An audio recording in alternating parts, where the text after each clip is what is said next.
Bueno, no sé, profesor, en esta oportunidad voy a grabar acerca del examen 2 y bueno, pues, espero que les guste, ¿no? Vamos a hacer este mismo examen que va a enviar. Bueno, para la primera pregunta tenemos, basados en los algoritmos específicos que hemos estudiado en clase, describe el papel que juega la matemática en el desarrollo y la optimización de los algoritmos.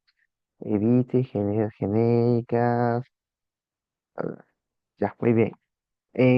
Primero tenemos la importancia de la distancia euclidina, no, euclidiana, en el cual utiliza el, los, o sea, el cual utiliza K-means, no, el cual utiliza clustering que está relacionado con el K-means.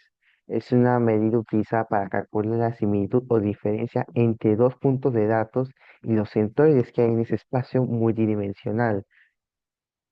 En sí, tiene una fórmula, la adquisición de clustering, si no me acuerdo, era más o menos algo así, de X igual. mm, bueno, tenía en sí una fórmula específica que daba el resultado donde X1 no, y Y eran básicamente los puntos de coordenadas. Y otra sería también la recalculación de centroides, en el cual después de asignar los puntos, los centroides se actualizan como a medida que todos los puntos dentro de cada clase. Esto garantiza en sí para que el centroide represente el promedio, entre comillas, de su propio clúster. En la pregunta 2 tenemos, José Daniel actualizó el parámetro del peso en la ranura mediante la derivación. La derivación no funcionó correctamente.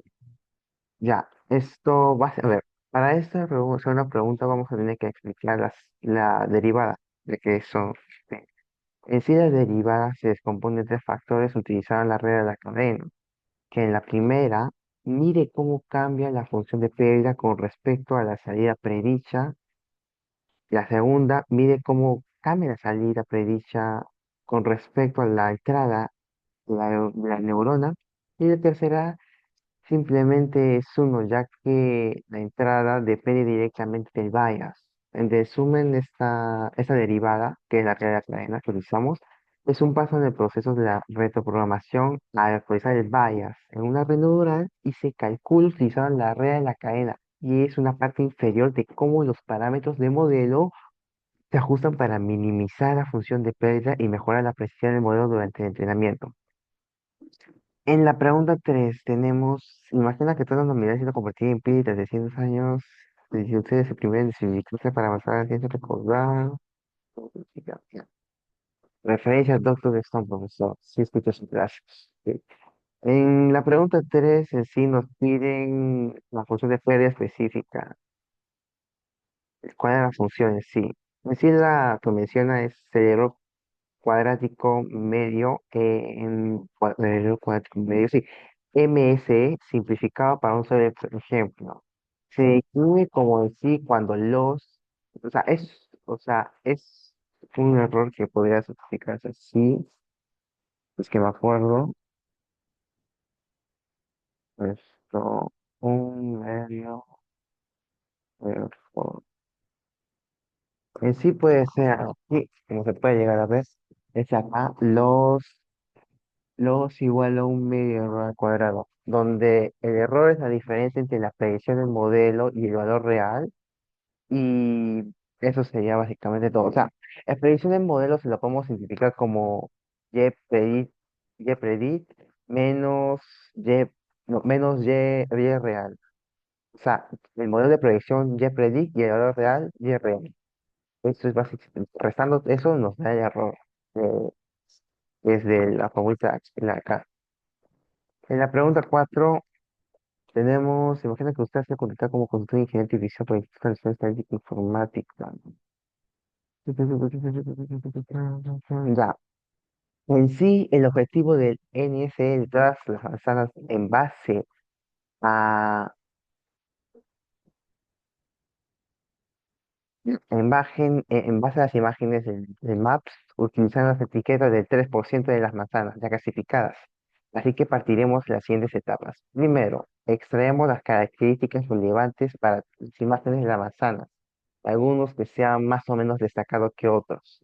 Segundo, utilizamos esas características como entrada para un modelo simple de CAMIS o red neuronal básica que se relacione estas características con las etiquetas ya conocidas.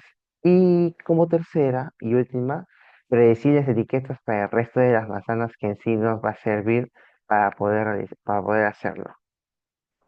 Es más o menos simplificado, porque sí, la pregunta 4 es muy larga. 5. Segunda vez ya se explica qué es el funcionamiento de contextos en los software, que es fundamental para la gestión de proyectos de programación. Ya, en sí hay dos motivos, hay más motivos, pero voy a mencionar dos. El funcionamiento del proyecto tiene que ver con lo que se vio al inicio del curso de IFA, creación de ramas de proyecto, en el cual tiene varias de sus ventajas y ventajas, que sí, puede implementar cambios mientras el proyecto ya sigue en pie, facilita el proyecto y te permite ver versiones pasadas. O sea, ver una versión beta con la versión actual, compararlas y ver qué, qué pueden mejorar y qué pueden cambiar.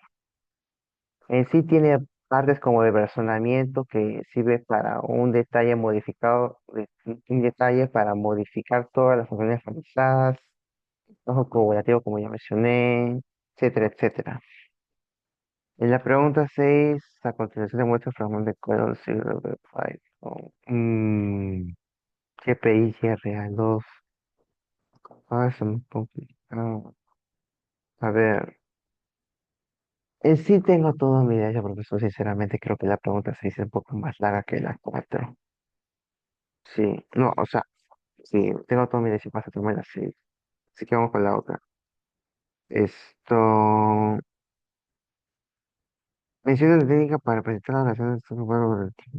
Sí, ¿cómo se puede repetir? Sí, clase. Ya. Mm, y nada más. Esto, ya, muy bien. Creo que esta también me la podía saltar por falta de tiempo. Vamos con la siguiente entonces. Disculpen, voy a saltarme hasta la 8. En sí tenemos, menciona dos desafíos que procedimientos de en clase. Ya. En el desafío uno tenemos la eliminación de palabras vacías, el cual son stop words. El problema es en sí que las palabras comunes como y, el y de, que no aportan valor semántico relevante, deben ser eliminadas para poder reducir el ruido de los análisis y que sea más sencillo de realizar. Y su solución es usar listas predeterminadas de palabras vacías en la biblioteca de Scikit-Learn. En el desafío 2 sí, desafío 2 tenemos la representación del texto back vectorizing. Si el problema se modela la máquina que no puede trabajar directamente con el texto, por lo que necesitamos convertir en una representación numérica. Y su solución es usar técnicas básicas de vectorización como TIFD o con vectorizing que convierte los textos a versión numérica. La pregunta 3 tenemos que el análisis computarizado de texto puede ser problema de mucho que foco contra para análisis contar con datos que puede ser claro. En sí se explica con, con fundamentos del TF y IDF.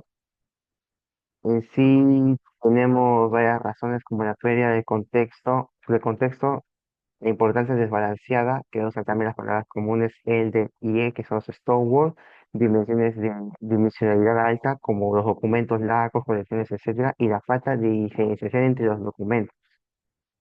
Y en sí la solución podría ser podemos atavijar un TF, el cual se representa con la fórmula frecuencia de la palabra entre la totalidad de las palabras del documento y IFD, total del documento entre el número de los documentos que contiene esta palabra. Y ya con la pregunta 10 segundos futuros, ¿de qué edad dice el número de vecinos Ah, Amén, voy a saltarme la pregunta 10 que estoy en todo mi derecho. Esto, muchas gracias por ver.